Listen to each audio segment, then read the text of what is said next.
Unit 33, Grammar, B2 course. And let me just, yes, okay. All right, let's look at the first. Okay, we had a couple of sentences with used to. And we will talk about would, using used to and would to express a repeated action in the past. It's a very, very common structure. A. I used to live in California. He used to be a Boy Scout. They used to have a Ford. Used to expresses a habitual action or a situation that existed in the past, such as A. Used to emphasizes a change in a habit. Okay, so I used to live in California emphasizes the fact that I do not live in California now. He used to be a Boy Scout, of course, now he is not. They used to have a Ford, they don't have it anymore. B. When I was a child, my father would read me a story at night before bedtime. C. When I was a child, my father used to read me a story at night before bedtime. Would can also be used to express an action that was repeated regularly in the past. In this way, would is similar to used to because it's a habitual past. B and C have pretty much the same meaning.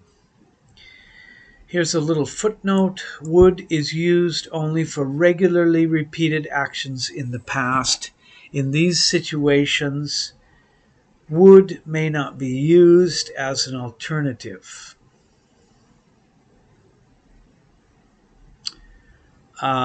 In which situations?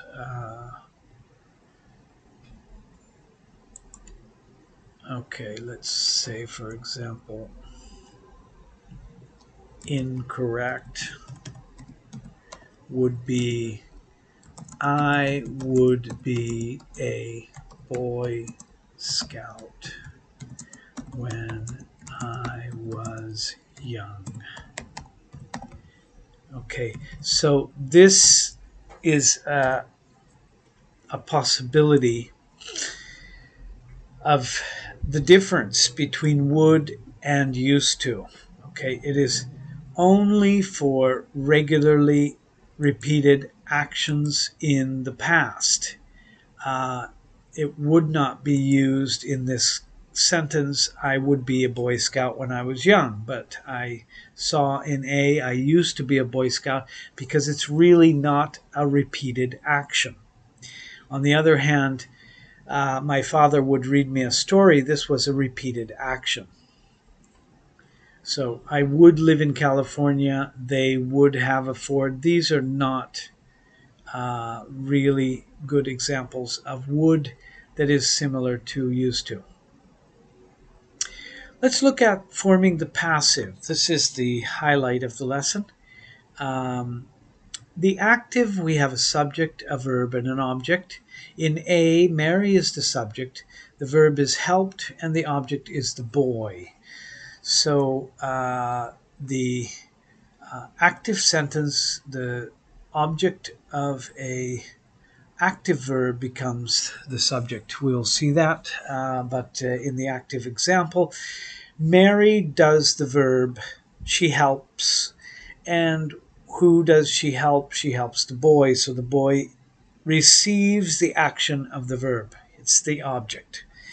In a passive, we put the object as the subject, and then we have the verb in a special form, and we have the agent by Mary. The boy was helped by Mary. By Mary, Mary is no longer the subject. She is after the verb, so she's like an object. Instead, the boy is the subject, but the boy doesn't do the action of the verb. The boy does not help Mary. He was helped. So The boy in A becomes the subject of the passive verb in B.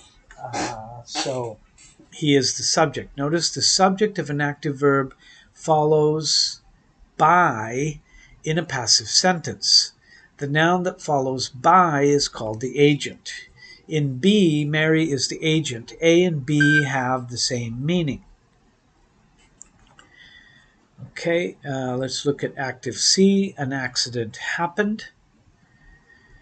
There is no passive here, only transitive verbs, that is, verbs that can be followed by an object, are used in the passive. It is not possible to use intransitive verbs such as happen, sleep, come, seem, the verb to be. Well, not always. But let's look at the chart. This is the form of the passive with be and the past participle. This is the form. So we have the active simple present. Mary helps the boy. The passive, as we saw in the example, the boy is helped by Mary. So the verb to be is in the present tense. That's why the passive is in the present. We can say the passive mood. The present is in the passive mood. Help is the main verb. It's always used. It's the third form, the past participle. That's how we know that it's the passive. So we have something with to be and then the past participle. Let's look at the present progressive. Mary is helping the boy. The passive, the boy is being helped by Mary. So the verb to be is used in the present progressive tense. This is the auxiliary, is being, and the main verb, help, is in the past, the third form, the past participle. The present perfect, Mary has helped the boy. The boy has been helped by Mary. So has been is the form of the present perfect of the verb to be. And we have the third form, the past participle of help, always. The simple past, Mary helped the boy. Now we have the boy was helped by Mary. So was is the past form of the verb to be, and that is the auxiliary attached to the main verb helped in the third form.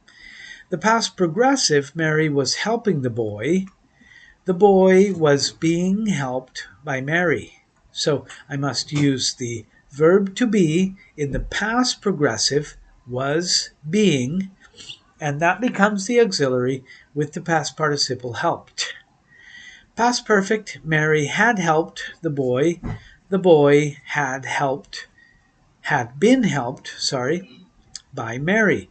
Had been is the past perfect form of the verb to be, and that's used as an auxiliary with the verb, the main verb help.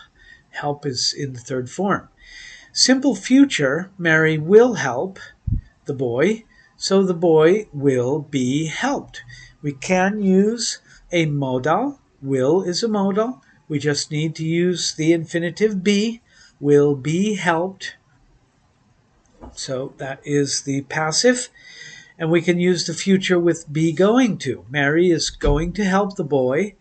The boy is going to be helped by Mary. So the auxiliary is going to be, which is the verb to be with the is going to be, is going to form, and that becomes the future intentional. The boy is going to be helped. Future perfect, Mary will have helped the boy. The passive, the boy will have been helped. So we have will with the present perfect, have been. That makes the future perfect. Will have been is the auxiliary. Those are three words that are making the verb to be auxiliary will have been. helped by Mary. E, was the boy helped by Mary? Is the boy being helped by Mary? Has the boy been helped by Mary? Okay, in the question form of the passive, an auxiliary verb precedes the subject, just like all of the sentences with questions in the question form. We have the auxiliary or the verb to be that precedes the subject. In E, was the boy helped? So helped is after the subject. Is the boy being helped? You see, we only need the first auxiliary word, is, and then the rest of the verb, being helped. F corresponds with the boy is being helped here. So is the boy being helped? Being helped is together. And G, has the boy been helped? Has is the question auxiliary. And then the boy been helped. The progressive forms of the present perfect, the past perfect, the future, and the future perfect are rarely used in the passive. Okay, is the boy being helped? But it happens. So if you have access, you can do exercise 2, 3, and 4 in the course, the Moodle course, self-study course. Let's look at one more exercise with the passive, or one more idea about the passive. A, rice is grown in India.